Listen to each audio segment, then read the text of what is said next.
5 August ঘিরে নাশকতার সক্ষমতা নেই, কার্যক্রম নিষিদ্ধ আওয়ামী লীগের, বললেন স্বরাষ্ট্রমন্ত্রী। আওয়ামী লীগের এত মরদ আছে বলে তো আমার মনে হয় না। একে তো নিষিদ্ধ ঘোষিত দল, মাফিয়া শক্তি, তারা মাঝে মধ্যে বিদেশ থেকে উকিঝুঁকি দিচ্ছে, এর বেশি তো তোরা তো দেখি না। দিল্লিতে হাসিনার রাজনৈতিক কর্মকাণ্ডে দুই দেশের সম্পর্কে নেতিবাচক প্রভাবের শঙ্কা পররাষ্ট্র প্রতিমন্ত্রীর। বাংলাদেশও চায় না যে মানে ভারতের সাথে আমাদের সম্পর্ক আরো নেতিবাচক হোক, আমরা চাই আরো উন্নত হোক। হাসিনার ভাষায় কথা বলছে বিরোধী দল, অভিযোগ ফখরুলের। সংস্কার বাস্তবায়নে প্রতিশ্রুতিবদ্ধ সরকার, বললেন তথ্যমন্ত্রী। পরিচ্ছন্ন দেশ গড়তে সবার সহযোগিতা চাইলেন প্রধানমন্ত্রী। গুরুত্বপূর্ণ সরকারি ভবনে সোলার প্যানেল স্থাপনের নির্দেশ।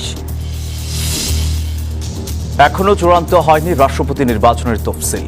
অক্টোবরে স্থানীয় ভোট না হলে বাড়বে ভোটার নিবন্ধনের সময়, জানান ইসি সচিব।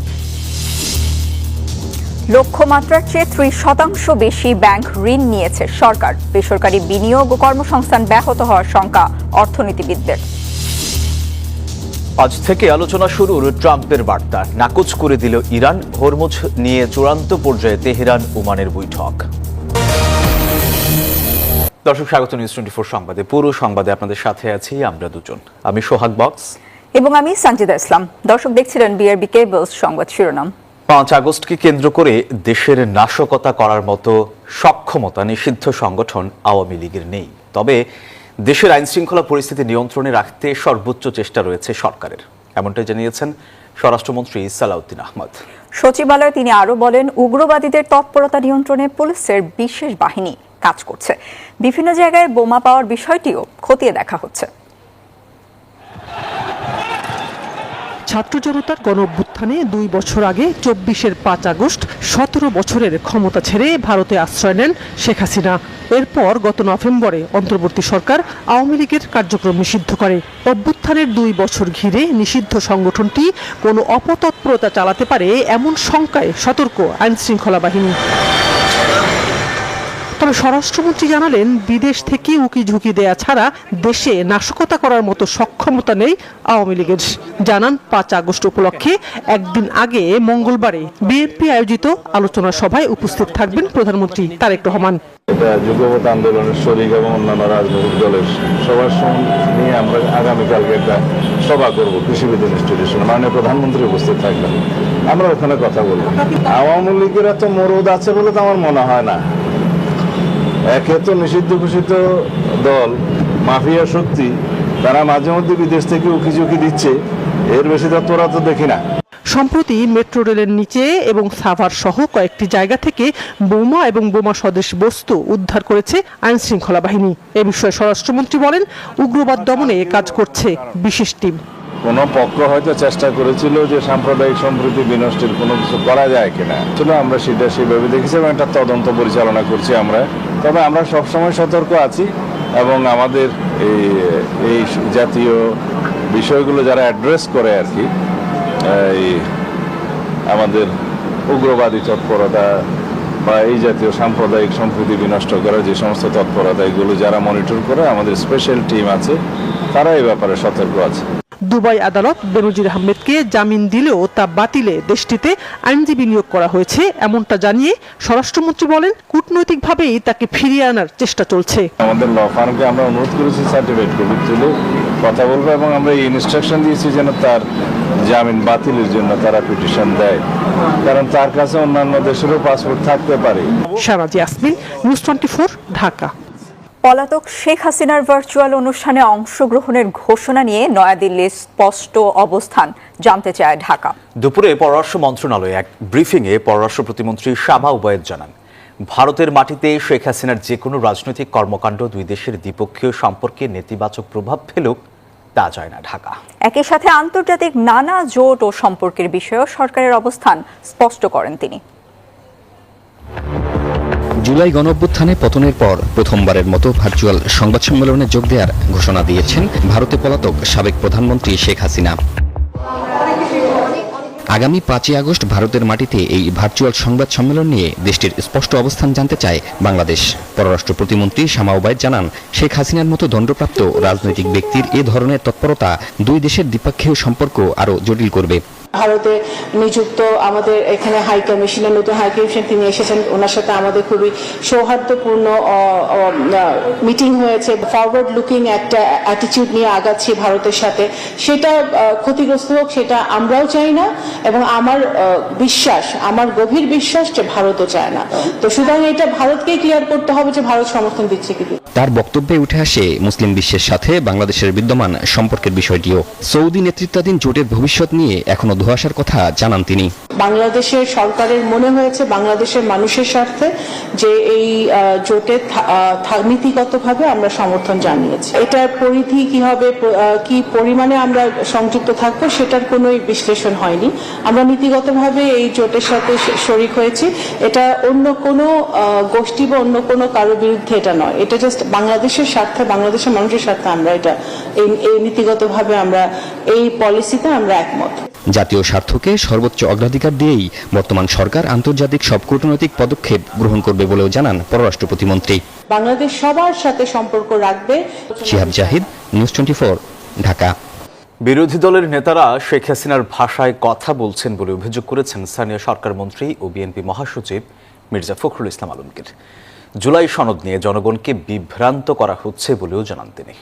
এছাড়াও দলটির সিনিয়র যুগ্ম মহাসচিব রুহুল কবির রিজভী বলেন, বিরোধী দলের এ ধরনের বক্তব্য মানুষের মধ্যে বিভাজন সৃষ্টি করে ফ্যাসিবাদের পুনরুত্থানের সুযোগ তৈরি করবে। 2024 সালের জুলাই আন্দোলনে নার্সদের ভূমিকা নিয়ে এই আলোচনা সভা বাংলাদেশ মেডিকেল কলেজ অডিটোরিয়ামে আয়োজিত এই আলোচনা সভায় প্রধান অতিথি হিসেবে উপস্থিত হন বিএনপির সিনিয়র যুগ্ম মহাসচিব রুহুল কবির রিজভী। বিশেষ অতিথি হিসেবে ছিলেন প্রধানমন্ত্রীর রাজনৈতিক সহকারী রাশেদ খান সহ নার্সদের সংগঠনের নেতারা। তাই বলবো ডাক্তাররা তো আছে, অনুষ্ঠানে রুহুল কবির রিজভী বলেন, ব্যক্তিগত আক্রমণ ও অশালীন বক্তব্যের যে রাজনৈতিক সংস্কৃতি শেখ হাসিনা চালু করেছিল, বিরোধী দল এখন সে পথেই হাঁটছে। নির্যাতন, রিমান্ডে আমাদেরকে নানাভাবে উত্তপ্ত করা, আমাদেরকে জুলুম করা, তারপরও আমরা যখন মুক্তি পেয়ে বেরিয়েছি তার বিরুদ্ধে কঠোর আমরা সমালোচনা করেছি, কঠোর বক্তব্য রেখেছি, কিন্তু বাজে কথা কোনোদিন বলি। শেখ হাসিনার যে সংস্কৃতি তৈরি হয়েছে আপনারা সেটাকে অনুসরণ করছেন কেন? এদিকে জাতীয় প্রেস ক্লাবে জুলাই গণ অভ্যুত্থানের দ্বিতীয় বর্ষপূর্তির আলোচনা সভায় মির্জা ফখরুল বলেন, গণতান্ত্রিক পরিবেশ বজায় রাখতে বিরোধী দলের গঠনমূলক ভূমিকা প্রয়োজন, আর নির্বাচিত সংসদের মাধ্যমেই জুলাই সনদের প্রতিটি প্রতিশ্রুতি বাস্তবায়ন হবে বলে জানান তথ্যমন্ত্রী।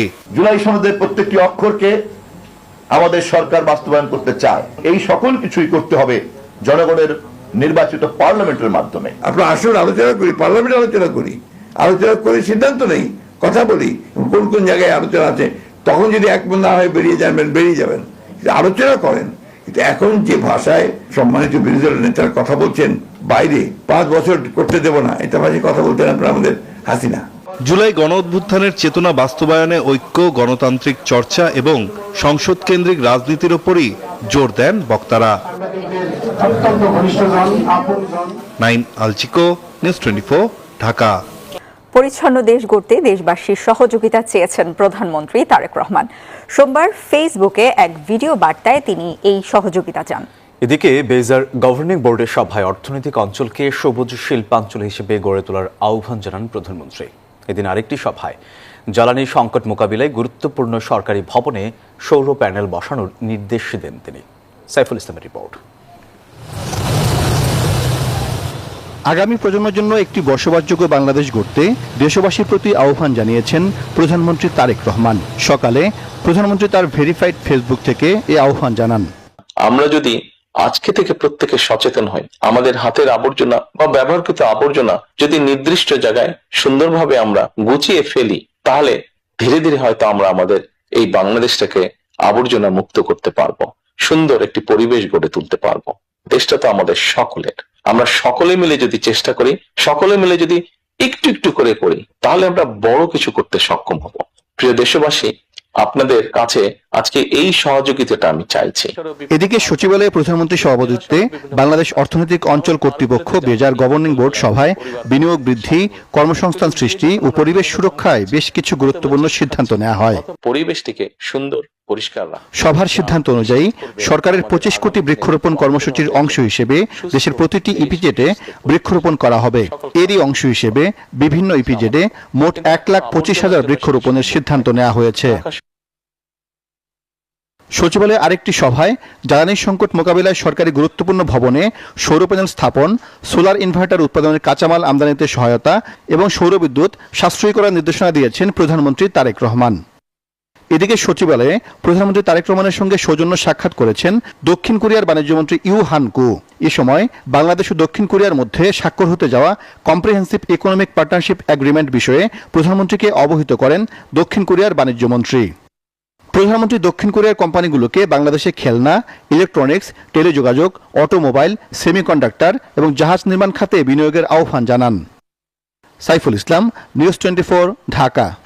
ফ্যাসিস্ট শেখ হাসিনা সরকার পতনের এক দফা ঘোষণা হয়েছিল 24-এর 3 আগস্ট।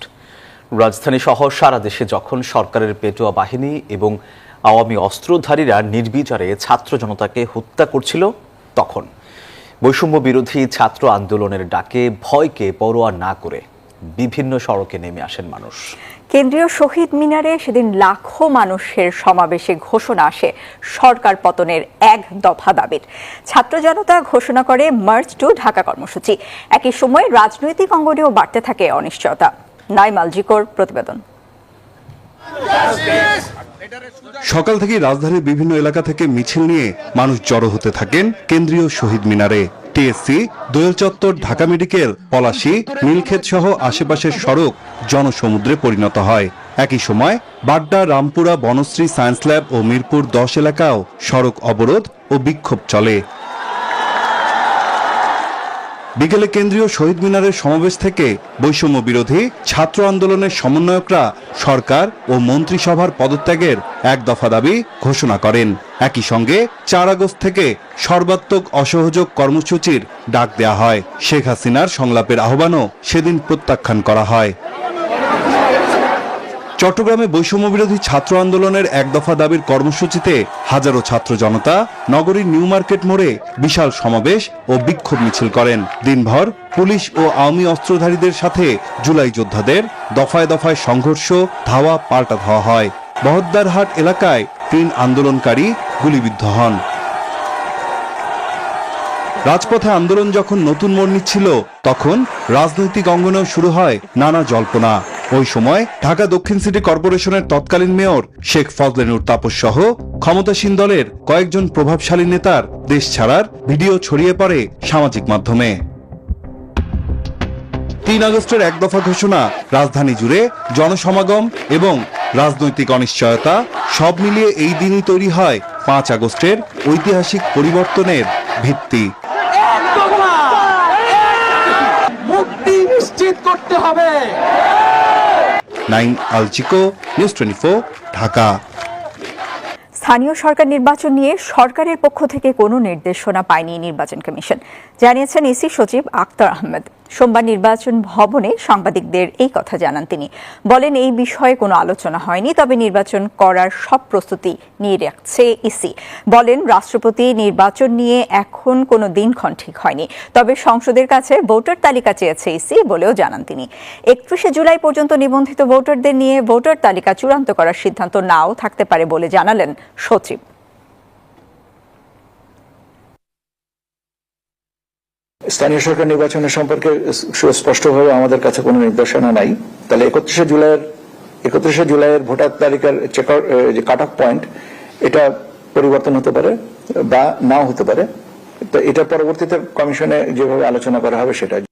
কোনোভাবেই আওয়ামী লীগকে পুনর্বাসন করতে দেওয়া হবে না বলে জানিয়েছেন বিরোধী দলীয় চিফ হুইপ ও জাতীয় নাগরিক পার্টির আহ্বায়ক নাহিদ ইসলাম। দিল্লির সাথে সমঝোতা করলে প্রতিহত করার হুঁশিয়ারি উচ্চারণ করেন তিনি। বিকেলে কাকরাইলে শহীদ পরিবার ও আহতদের কণ্ঠে জনতার এক দফা শীর্ষক আলোচনা সভায় এই কথা জানান তিনি। বলেন, শেখ হাসিনা দেশে ফিরলে বিমানবন্দর থেকে সরাসরি ফাঁসির মঞ্চে নিয়ে যাওয়া হবে। আলোচনা সভায় এনসিপির সদস্য সচিব আক্তার হোসেন এমপি বলেন, আওয়ামী লীগ দেশে মাথাচাড়া দিলে দলীয় মতপার্থক্য ভুলে সবাই আবারও ঐক্যবদ্ধ হবে। শেখ হাসিনা ডিসেম্বরে আসে, তাহলে সেটার জন্য আপনারা প্রস্তুত আছেন তো? ইনশাআল্লাহ এয়ারপোর্ট থেকে সরাসরি ফাঁসির মঞ্চে কোনো কথা হবে না। বাংলাদেশের প্রসঙ্গ আসলে আওয়ামী লীগ যদি বাংলাদেশে মাথা উঁচু করার চেষ্টা করে, ওই সময়টাতে জুলাই যুদ্ধের আমরা দলমত দেখবো না, আমরা সবাই এক হয়ে এই বাংলাদেশের পক্ষেই আমরা অবস্থান। গণভোটের গণরায় বাস্তবায়নে কোনো ছাড় দেবে না জামাত। দাবি আদায়ে 5 আগস্ট পল্টনের জনসভা থেকে কঠোর কর্মসূচি ঘোষণা করা হবে বলে জানিয়েছেন দলটির সেক্রেটারি জেনারেল মিয়া গোলাম পরোয়ার। বিকেলে রাজধানীর যাত্রাবাড়িতে জুলাই গণঅভ্যুত্থানের দ্বিতীয় বার্ষিক উপলক্ষে ঢাকা মহানগরী দক্ষিণ জামাত আয়োজিত জনসভায় বক্তব্য রাখেন তিনি। বলেন, রাজনৈতিক সংকটের নিষ্পত্তি সংসদে না হলে জনগণকে সাথে নিয়ে রাজপথেই সমাধান করবে জামাত। সমাবেশে দলটির নেতারা অভিযোগ করেন, সব প্রতিষ্ঠানেই নির্লজ্জ দলীয়করণ করছে সরকার। তাদের মনে নাই আবু সাইদ মুগ্ধের কথা, যাত্রাবাড়ির যুদ্ধে কিভাবে জীবন দিয়েছিল একটি নতুন রাষ্ট্র বিনির্মাণের জন্য, কোন দলের জন্য নয়, জাতির জন্য রক্তদানের সেই ইতিহাস কিন্তু বিএনপি ভুলতে বসেছে। আমূল পরিবর্তন করে যে রাষ্ট্র সংস্কার হবে, তারপর একটি নতুন বাংলাদেশ নির্মাণ হবে। রাজধানীর জলশিরি আবাসন প্রকল্প এলাকায় যাত্রা শুরু করলো আর্মি ইন্টারন্যাশনাল ইসলামিক ইনস্টিটিউট। সকালে আন্তর্জাতিক মানের এই শিক্ষা প্রতিষ্ঠানের শুভ উদ্বোধন করেন সেনাবাহিনী প্রধান জেনারেল ওয়াকারুজ্জামান। একই সাথে ভিডিও কনফারেন্সের মাধ্যমে বরিশাল, সাভার, বগুড়া, সিলেট, চট্টগ্রাম, কুমিল্লা এবং যশোরে ইনস্টিটিউটের নতুন শাখার ভিত্তিপ্রস্তর উন্মোচন করেন সেনাপ্রধান। এ সময় তিনি বলেন, বর্তমানে 63টি ইনস্টিটিউট ও 12টি বিশ্ববিদ্যালয় পরিচালনা করছে বাংলাদেশ সেনাবাহিনী। এসব প্রতিষ্ঠানের সাথেই যুক্ত হবে আর্মি ইন্টারন্যাশনাল ইসলামিক ইনস্টিটিউট।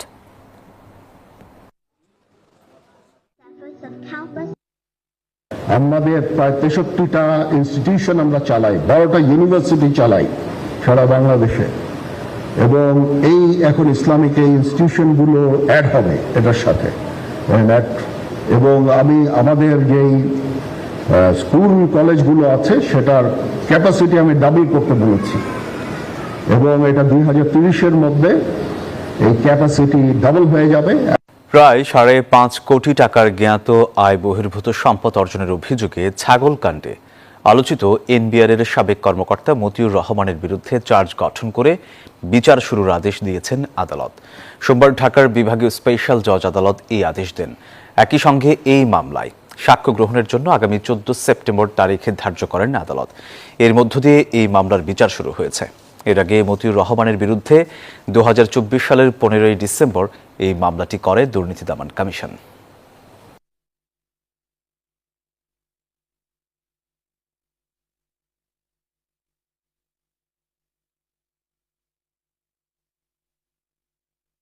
দু 2025-26 অর্থ বছরে ব্যাংকিং খাত থেকে লক্ষ্যমাত্রার চেয়ে 30% বেশি ঋণ নিয়েছে সরকার। বাংলাদেশ ব্যাংক বলছে, নির্বাচনী ইশতেহার বাস্তবায়নের কারণে অর্থ বছরের শেষ প্রান্তিকে ঋণ নেয়ার প্রবণতা বেড়েছে। এতে সংকুচিত হয়েছে বেসরকারি খাতে ঋণ প্রবাহ। অর্থনীতিবিদরা বলছেন, বেসরকারি বিনিয়োগে গতি ফেরাতে চলতি অর্থ বছরে ঋণ নেওয়ার ক্ষেত্রে সতর্ক থাকতে হবে সরকারকে। রাজস্ব আদায়ে বড় ঘাটতির ফলে উন্নয়ন ও পরিচালনা ব্যয় মেটাতে গত অর্থ বছরে সরকারের বড় ভরসা হয়ে উঠেছিল বাণিজ্যিক ব্যাংকগুলো। বাংলাদেশ ব্যাংকের হালনাগাদ প্রতিবেদন বলছে, বিদায়ী অর্থ বছরে ব্যাংক ব্যবস্থা থেকে সরকার ঋণ নিয়েছে 1,34,500 কোটি টাকা, যা প্রাথমিক লক্ষ্যের চেয়ে 30,571 কোটি টাকা বেশি। হিসেব বলছে, অর্থ বছরের প্রথম 7 মাস অর্থাৎ জানুয়ারি পর্যন্ত সরকারের ঋণের পরিমাণ ছিল প্রায় 49,000 কোটি টাকা। বাকি 85,500 কোটি টাকা নেওয়া হয়েছে বর্তমান সরকারের প্রথম 5 মাসে। নতুন সরকার তাদের নির্বাচনী ম্যানিফেস্টো বাস্তবায়নের জন্য অনেক প্রকল্প নিতে হচ্ছে। স্বাভাবিকভাবেই তাদের জন্য অধিক আগে যে ধারণা ছিল তার চেয়ে অধিক অর্থের প্রয়োজন হচ্ছে। এই কারণে ব্যাংক সেক্টর দিচ্ছে। সরকারের এমন ঋণ নেওয়ার প্রবণতায় সংকুচিত হয়েছে বেসরকারি খাতের ঋণের প্রবাহ। গত অর্থ বছরে বেসরকারি খাতের ঋণ প্রবৃদ্ধি নেমেছে 4.98%। চলতি মুদ্রানীতিতেও এ খাতে ঋণ প্রবৃদ্ধির লক্ষ্যমাত্রা ধরা হয়েছে মাত্র 6.8%। বিপরীতে সরকারি খাতে এই লক্ষ্য 21.8%। এতে উদ্বেগ বাড়ছে ব্যবসায়ী মহলে। সুদের হার যখন এত বেশি থাকবে, ব্যাংক গভর্নমেন্ট বড় করবে, তখন কিন্তু আসলে আর বিনিয়োগের আর হবে না বললেই চলে। আমাদের বিনিয়োগ লাগবে, আমাদের কম ফান্ডে বিনিয়োগ লাগবে।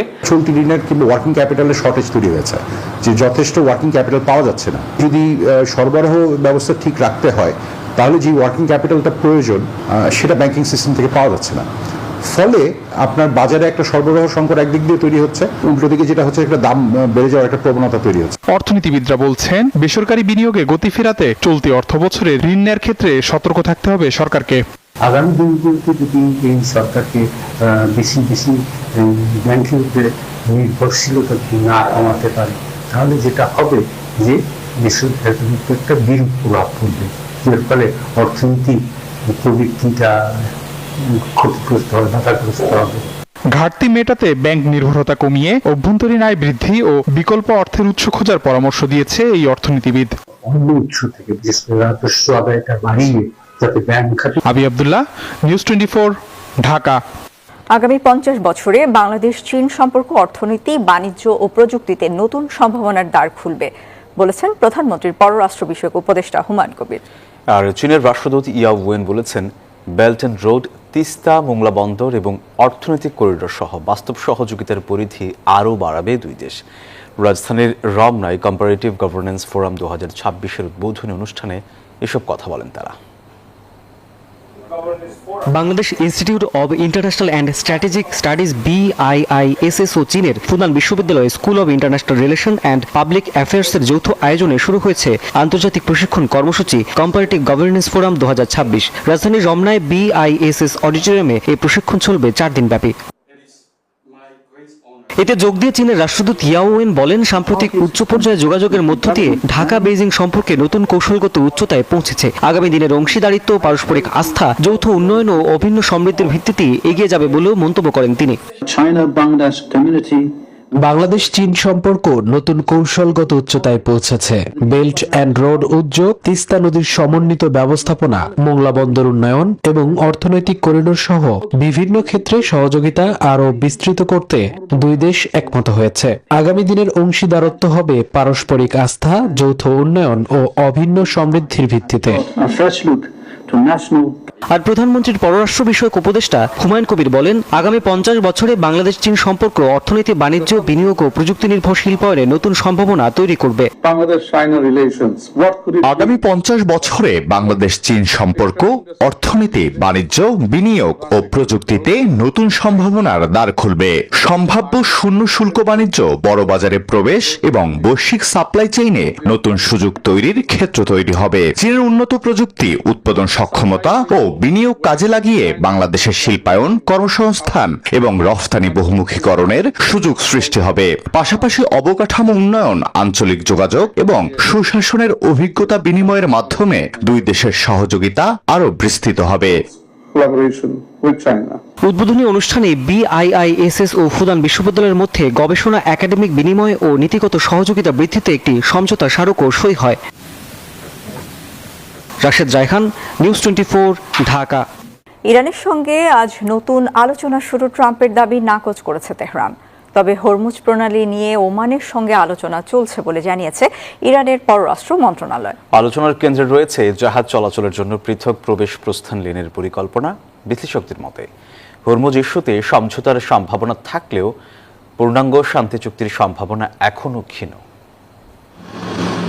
কূটনৈতিক মঞ্চে একদিকে আশার বার্তা, অন্যদিকে অস্বীকৃতির দেয়াল। ট্রাম্প বলছেন ইরানের সঙ্গে নতুন আলোচনা শুরু হচ্ছে, কিন্তু সেই দাবিতে সোজা সাপটা না বলেছে তেহরান। ইরানের পররাষ্ট্র মন্ত্রণালয়ের দাবি, যুক্তরাষ্ট্রের সঙ্গে এখনো কোনো আলোচনা চলছে না। তবে হরমুজ প্রণালী দিয়ে ওমানের সঙ্গে আলোচনা চলছে বলে নিশ্চিত করেছে তেহরান। আলোচনা কেন্দ্রে রয়েছে জাহাজ চলাচল নির্বিঘ্ন রাখতে পৃথক প্রবেশ ও প্রস্থান লেনের পরিকল্পনা। এই প্রক্রিয়ায় কোনো বিদেশি হস্তক্ষেপ নয়, দ্বিপক্ষীয় আলোচনাকেই গুরুত্ব দিচ্ছে ইরান। تفاهم بر سر হরমুজ প্রণালীর কৌশলগত ব্যবস্থাপনা নিয়ে ওমানের সঙ্গে আলোচনা করছি। এজন্য অনুমতি নিতে হবে এবং সার্ভিস টোল পরিশোধ করতে হবে। এদিকে কূটনৈতিক সূত্রের দাবি কাতার ও পাকিস্তান পরোক্ষ যোগাযোগের চেষ্টা চালাচ্ছে, যদিও এই বিষয়ে আনুষ্ঠানিকভাবে কিছু জানায়নি তেহরান। বিশ্লেষকদের মতে হরমুজ ইস্যুতে সমঝোতার সম্ভাবনা থাকলেও পারমাণবিক কর্মসূচি ও যুক্তরাষ্ট্র ইরান সম্পর্ক নিয়ে পূর্ণাঙ্গ শান্তি চুক্তি এখনো অনেক দূরের লক্ষ্য। চন্দ্রানী চন্দ্রা, নিউজ 24। দর্শকের এই ছিল নিউজ 24 সংবাদের এখনকার আয়োজনে। সাথে থাকায় ধন্যবাদ সবাইকে।